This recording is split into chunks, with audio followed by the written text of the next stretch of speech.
Et l'invité ce matin, Manuel Bompard, député LFI des Bouches-du-Rhône et coordinateur de la France Insoumise. Bonjour Manuel Bompard. Bonjour.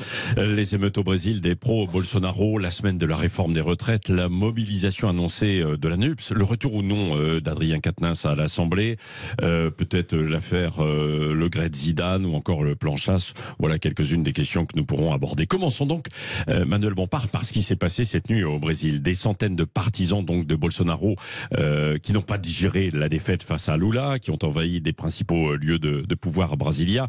Le calme semble revenu avec une reprise en main par les forces de l'ordre qui ont eu un rôle un peu étrange. C'est ce qu'on a vu tout à l'heure dans le journal. Qu'est-ce que ça signifie pour vous, ce coup de force, cette tentative de coup de force? D'abord, c'est inacceptable, bien évidemment. Il y a eu des élections au Brésil. Lula a remporté les élections présidentielles et il y a une volonté de revenir sur le résultat de ces élections par la force. Ça m'a fait penser finalement à ce qui s'était passé, vous savez, après la défaite de Donald Trump et cette volonté qu'avait eu un certain nombre de manifestants d'envahir le Capitole. Ça démontre, à mon avis, il faut jamais l'oublier, que quand l'extrême droite s'empare du pouvoir, elle a beaucoup de mal à accepter l'idée que petit à petit, elle peut en être chassée et elle a du mal à accepter sa défaite. Et donc moi, je veux exprimer ce matin à ce micro ma solidarité avec le peuple brésilien qui a voté, qui a pris une décision démocratique, et puis ma solidarité bien évidemment avec Lula et son gouvernement. Mais Manuel Bompard, il y a des alliés de Bolsonaro qui se sont désolidarisés. Bolsonaro lui-même a condamné. Est-ce que vous ne pensez pas que aujourd'hui, on a l'impression que parfois là, c'est la rue qui prend le dessus, quels que soient les appels en fait des leaders, non? Non, mais attendez, la rue, ça dépend ce que ça veut dire, la rue. Oui, mais en France, c'est la même chose. Mais le peuple, il a le droit. Il faut pas tout mélanger. Le peuple, il a le droit de manifester. Bien sûr. Ça, c'est pas une difficulté. Mais le peuple, il a pas le droit d'attaquer des lieux de pouvoir pour essayer d'inverser le résultat des élections présidentielles, pour déstabiliser le pouvoir en place ou prendre le pouvoir par la force. Donc, ce qui s'était passé aussi en France au moment des Gilets jaunes, alors non, aussi, où il y avait des attaques de lieux de pouvoir. Moi, je fais partie d'un mouvement politique qui s'appelle la France Insoumise et qui aspire à ce qu'on appelle la révolution citoyenne. Et la révolution citoyenne, c'est la révolution par les urnes. Donc c'est l'idée que bien évidemment on peut manifester, se mobiliser, se mettre en mouvement, mais que l'accès au pouvoir, ça se fait en remportant les élections. Alors parfois c'est difficile, parfois on n'y arrive pas, mais qu'il faut continuer à se battre dans ce cadre démocratique.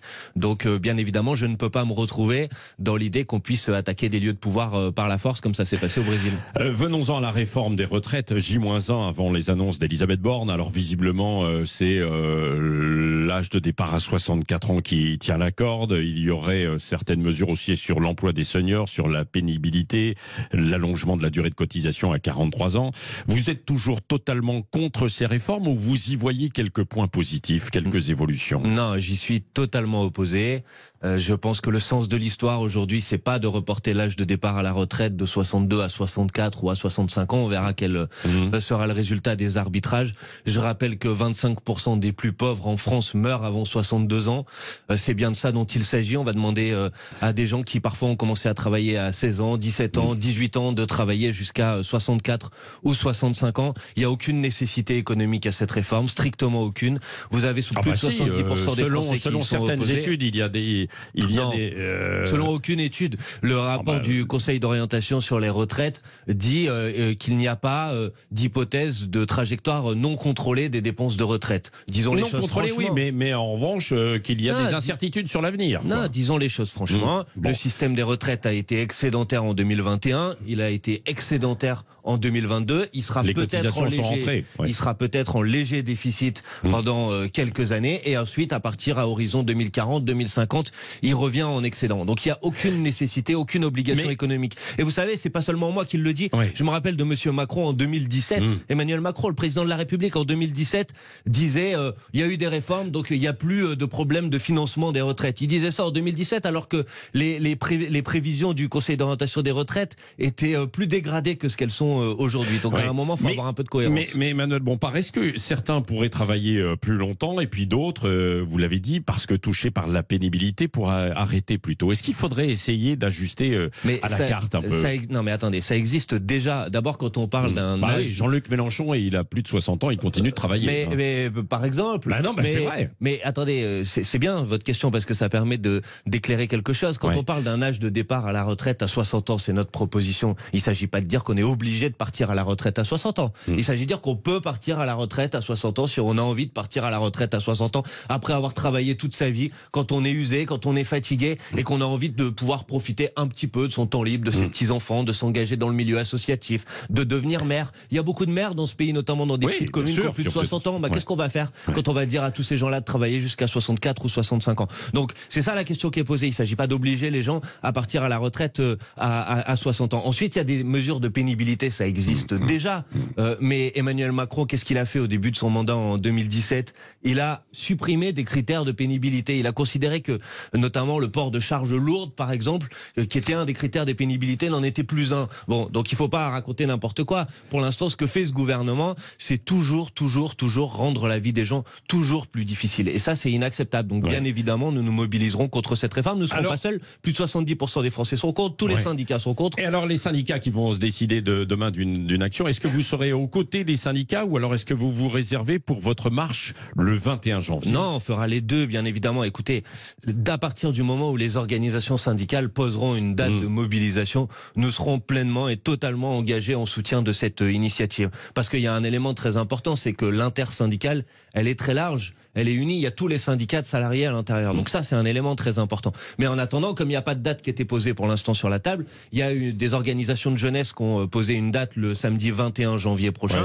Et ben nous soutenons cet appel à manifester. Et donc nous ferons les deux, le 21 janvier, et puis les autres dates de mobilisation. Mais les autres partis de la NUPES ne vous suivent pas pour le 21 janvier, non? Pas tous, ça c'est vrai. Il y a le Parti Génération qui soutient, par exemple. Il y a d'autres organisations politiques, des syndicats, des associations de jeunesse qui sont à l'initiative de cette journée. Mais effectivement, l'ensemble de la NUPES n'est pas en soutien de cette initiative. Est-ce qu'il va y avoir des meetings communs avec, par exemple, le PC, en fait, l'ensemble de la NUPES? Ça, c'est la proposition de Fabien Roussel, et qui voudrait aussi un référendum. Qu'est-ce que vous souscrivez ou les pas? meetings communs, bien évidemment, c'est pas que la proposition de Fabien Roussel. L'ensemble des partis de la nouvelle Union populaire écologique et sociale, on a sorti un communiqué vendredi dernier. On souhaite mener une campagne commune sur les retraites. Et une campagne commune, ça passe par le fait de participer ensemble aux mobilisations dans la rue, mais aussi de organiser ensemble des meetings. Et il y a un premier meeting à Paris le 17 janvier prochain. Et puis il y en aura partout en France. Et on va essayer d'en faire un maximum pour contribuer à la bataille. En ce qui concerne le référendum, je dis pourquoi pas, mais honnêtement, de mon point de vue, c'est pas le sujet aujourd'hui à l'ordre du jour. Le sujet à l'ordre du jour, c'est de faire reculer Emmanuel Macron, qui renonce tout bonnement à cette réforme. Emmanuel Macron ou Elisabeth Borne? Comment vous trouvez d'ailleurs Elisabeth Borne dans son rôle de première ministre? Je la trouve, je sais elle pas vient quoi de la dire, gauche, assez fermée. Ça se voit pas.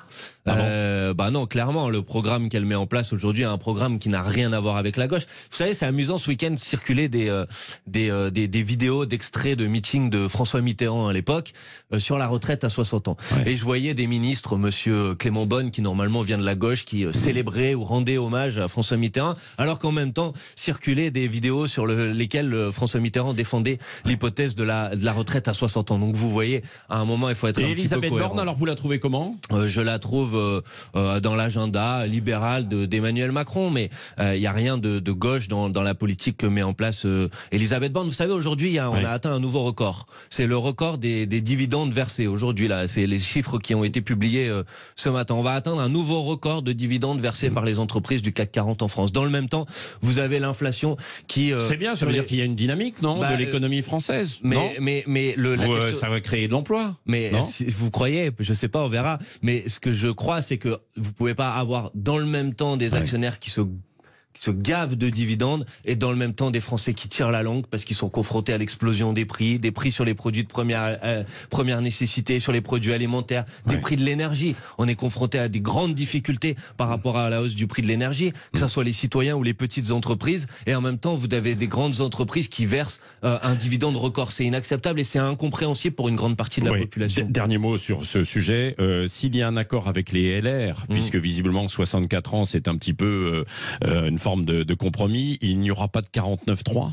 Ah ben ça, je sais pas, c'est à Madame Borne qu'il faut poser la question. En tout cas, ce que je peux vous dire, c'est qu'en ce qui nous concerne, la bataille, elle va être sur tous les terrains, dans la rue, dans les meetings, j'en ai parlé, mais aussi à l'Assemblée nationale. Et nous ferons le travail d'amendement. Nous passerons tout le temps qu'il faut dans ces débats, parce qu'il peut pas être question que cette réforme elle se règle en quelques jours à l'Assemblée nationale. Donc ça prendra du temps de débattre. Je préviens d'ores et déjà le gouvernement et le président de la République. Bon, que se passe-t-il, Manuel Bompard, à la France insoumise? Il y a une fronde, c'est ça? Donc je rappelle que vous êtes le coordinateur aujourd'hui, vous avez été nommé, et qu'il semblerait qu'il y a certaines personnes qui soient écartées du bureau politique. Moi, je n'utilise pas ce terme-là. Je pense qu'il y a eu une volonté à la France insoumise de prendre un certain nombre de dispositions pour organiser ce mouvement, pour organiser son développement. Oui. Il faut savoir que c'est un mouvement politique qui, en 10 ans, est quand même passé de 11% des voix à l'élection présidentielle et de 0 député à 22% des voix à l'élection présidentielle et 75 députés à l'Assemblée nationale. Oui. Donc forcément, c'est un mouvement qui a grandi de manière très rapide et qui doit mettre en place petit à petit des modalités. C'est une crise d'adolescence, d'organisation. Si vous voulez, on peut peut-être utiliser ce terme-là. Bon, donc, mais bien évidemment, il s'agit d'exclure personne. On a besoin de tout le monde, notamment dans la bataille des retraites. Même, dans la composition du bureau politique, il y en a certains qui ont été écartés. Patrick Roger, quand on écarte ou quand on exclut des gens, ça voudrait dire qu'ils étaient membres avant de cette structure ou de cette instance. Ce n'était pas le cas. Donc vous voyez bien que personne n'a été exclu. Et précisément, on vous appelle, on vous surnomme le liquidateur. Non, mais bon, ça c'est dans le Figaro ce matin. Je ne crois pas du tout que ça soit l'état d'esprit avec lequel je fais de la politique. Et je pense que les gens qui ont travaillé à mes côtés, notamment dans les différentes campagnes présidentielles de Jean-Luc Mélenchon, me considèrent pas de cette manière. Après qu'il y ait des gens malveillants qui ont envie de dire des choses méchantes sur moi, c'est la vie, c'est sans doute la vie en politique. Moi, oui. En tout cas, je n'ai pas d'adversaire parmi les noms des gens que vous avez cités. Et ma volonté, c'est de faire en sorte que tout le monde puisse travailler ensemble. Vous allez apaiser les choses. Vous avez un séminaire là. On a une réunion de notre groupe parlementaire. Heureusement, elle va pas être consacrée qu'à ça. Elle va d'abord être consacrée à la bataille des retraites dont on a parlé tout à l'heure. Mais on fera le point aussi sur l'évolution de l'organisation du mouvement. Et j'espère que tout le monde pourra se retrouver dans cette organisation pour qu'on puisse travailler ensemble. Oui, Manuel Bompard, Adrien Quatennens normalement devait effectuer sa rentrée cette semaine. A priori, pour des problèmes de santé, il la reporte. Qu'est-ce que vous lui conseillez ? En fait, le groupe parlementaire de la France insoumise a pris une disposition et a fait le choix que pendant 4 mois, Adrien Quatennens ne soit plus membre du groupe parlementaire de la France insoumise. Et à partir de ce moment-là, les questions posées sur son retour à l'Assemblée nationale ou pas lui appartiennent à lui, puisqu'il n'est plus membre de notre groupe parlementaire pendant 4 mois. On sait que vous êtes assez proche de lui, donc vous devez dialoguer. Qu'est-ce que vous lui dites? Qu'est-ce que vous lui conseillez? Si je lui dis des choses, ça reste entre lui et moi. Attendez, non, vous êtes aujourd'hui coordinateur, oui, donc bien sûr, vous n'êtes pas anonyme. C'est pas la raison, c'est pas une raison pour que les discussions que je peux avoir avec les uns et les autres soient forcément sur la place publique. Écoutez, Adrien Quatennens, il a fait une faute, il a été condamné par la justice. Notre groupe parlementaire a pris également une sanction. Il était coordinateur de notre mouvement politique, il l'est plus. J'imagine que certains considèrent que ces sanctions sont trop sévères, d'autres qu'elles ne le sont pas suffisamment. Ça, c'est la vie. Il y a eu un débat. Maintenant, moi, je pense qu'il faut avancer parce qu'on a des sujets très importants devant nous et que moi, ma priorité, c'est de faire reculer le gouvernement sur sa réforme des retraites, de trouver des solutions face à l'explosion des prix pour que la vie des Françaises et des Français soit moins difficile. Et je pense que c'est ce sujet en priorité qui intéresse notre peuple, nos citoyens, et donc c'est à eux que je veux m'adresser en faisant un certain nombre de propositions à l'Assemblée nationale et en participant aux mobilisations qui vont avoir lieu au mois de janvier. Manuel Bompard, est-ce que les propos de Noël Graët sur Zidane vous font réagir? Oui, je n'ai rien à secouer, je ne l'aurais même pas pris au téléphone, le président de la fédération. Je les trouve inutiles, irrespectueux. Je vois pas l'intérêt de dire ça. On lui a rien demandé en réalité, donc. Si, vous m'avez posé des questions et puis il y avait des discussions autour de Didier Deschamps pour succéder. Mais très bien, mais si j'ai bien compris, le contrat de Didier Deschamps a été renouvelé. Oui, voilà, c'est ça. Je vois pas en quoi ça nécessite d'avoir des propos désobligeants à l'égard de Zinedine Zidane. Donc, vraiment, je comprends pas pourquoi il a tenu ces propos-là et je les ai trouvés tout à fait déplacés. Oui, vous condamnez ça. Dites-moi un dernier mot. Il y a un long papier sur vous ce matin dans le Figaro, le Figaro qui s'intéresse à la France insoumise. Pourquoi pas ? Et il y a un comparatif avec vous. Avec Édouard Philippe. Ah bon? Physiquement. C'est ce que certains disent, je sais pas, ça dépend des fois peut-être, mais en tout cas, je ne partage pas les options politiques de Édouard Philippe, puisque Édouard Philippe, il voulait reporter l'âge de départ à la retraite à 67 ans, lui. Et moi, je suis favorable, au contraire, au retour à la retraite à 60 ans à taux plein, comme plus de 60% des Françaises et des Français, si j'en crois les sondages.